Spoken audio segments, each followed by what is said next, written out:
So, what if I told you there's this universal law of transformation, and it's been hidden in plain sight this whole time? Like right inside a simple question about a camel and a biological fact that's just wow. Today, we're going to unpack a really fascinating idea that bridges science and scripture to show us a powerful pattern that seems to govern, well, life itself. All right, let's get right into it. The whole thing kicks off with a bit of an enigma. A puzzle, really, found in the Qur'an that asks us to do more than just look. It's asking us to understand.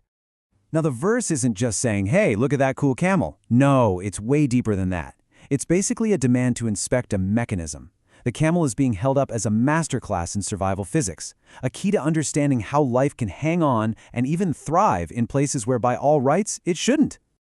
And here's where we hit our first major plot twist. I mean, we all learned it in school, right? The camel's hump is basically a big old water bottle. Well, guess what? That's completely wrong.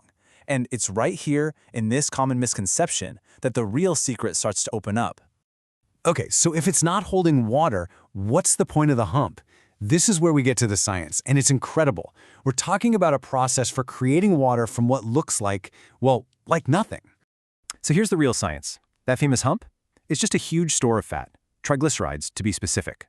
And when the going gets tough, extreme heat, no water in sight, the camel's body kicks off this incredible process called oxidative metabolism. And this is where the magic happens. The stored fat gets combined with the oxygen the camel is just, breathing in. It's like a metabolic engine that burns that fat for energy. But, and this is the amazing part, as a byproduct, it creates pure, clean water, H2O, literally made on demand right inside its own body. And get this, the system is unbelievably efficient. For every 1 gram of fat the camel burns, it actually generates about 1.1 grams of water. Think about that.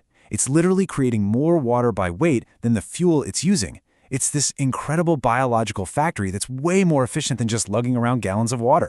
And this is the key takeaway right here. The camel doesn't survive by hoarding water. It survives by sacrificing something else, its own fat. It has to burn its stored potential to create the thing it needs to live. Life, in other words, comes from breakdown. Now, this whole biological process connects perfectly with a key concept from the source material. When the Qur'an talks about creating something from nothing, it doesn't mean creating it out of a total void. It means bringing it forth from an unmanifested state, from hidden potential. Exactly like the water that was always there, chemically locked away inside the fat, just waiting to be released. Okay, so this brings us to the big idea of this whole explainer, what the source calls the Dual-Caustic Law. It's basically taking that camel example and turning it into a universal principle. The idea is that for any real transformation, you need two things, some kind of stored potential and a caustic agent, like heat or pressure, to force it to change. And this is where the analogy gets really powerful. Just look at this comparison. For the camel, you have fat as the potential. For us, it's faith, belief in what we can't see. The camel's catalyst is heat and oxidation. Our catalyst, the fire of a trial. And what emerges? For the camel, life-giving water. For us, living, breathing truth. So you can boil this whole law down to a simple, powerful equation. You take faith, that unseen potential, and you add the fire of a trial. And what do you get? You get truth as a living, tangible reality. The key idea here is that faith doesn't become real just by holding on to it. It has to be put into the fire, consumed and transformed. So this completely changes how we think about faith, doesn't it? It's not some fragile thing we need to protect. No, it's fuel. It's stored energy, just waiting for the right conditions to be released and put to work. And you can see this principle playing out in Quranic stories. Think about the prophet Ibrāhīm. He's thrown into a fire, but it becomes coolness and safety for him. The trial itself brings clarity.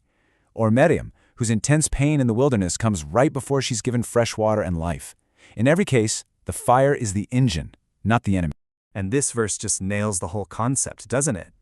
Allah brings the living out of the dead. This isn't just talking about a one-time resurrection. It's about a constant, ongoing principle. The new, living thing always emerges from the breakdown of what came before. And really, that's the bottom line. The camel has to burn its fat to make water and survive. In the same way, this framework says that our inner potential, our faith, has to go through a trial to become real. Comfort just keeps that potential locked away, inert. It's a struggle that actually forces it to come alive. All right, now let's zoom out, because this pattern isn't just about camels. or even just about us. This is where you get that big aha moment, when you see this same law operating on basically every level of existence. Just look at how this all lines up. At the biological scale, you've got fat, heat, and water. Scale up to the human level, and you have faith, or the self, being tested by trials to produce truth. And then zoom all the way out to the cosmic scale. The unseen potential of creation is acted upon by the divine command, and what emerges is life itself. It's the same pattern, over and over, one law, beautifully balanced. All right, let's pull all of this together now into a final, really powerful summary. First piece of the equation, faith is fuel. It's that stored, unseen potential we carry inside us, just like the fat in the camel's hump. Second piece, the world is the furnace. It's the testing ground. It's the engine that's perfectly designed to burn that fuel and start the transformation. And the result? Truth is water. It's that living, flowing reality that comes out of the process, the very thing that gives us life and quenches that deep thirst for meaning. And that really is the heart of it all. Without that dual caustic, without the fire, faith just stays there, inert. It's just an idea. But with it, with the process, faith stops being something you have and becomes something you are. It becomes life itself. And so we end on this really provocative question from the source. It totally reframes the goal. It's not about just reading or reciting the Qur'an, but about becoming it, embodying this entire process. It's about that state of being where your own unseen potential, when put through the fire of your life, becomes manifest truth. So the question is for you to carry with you, when will you become the living text?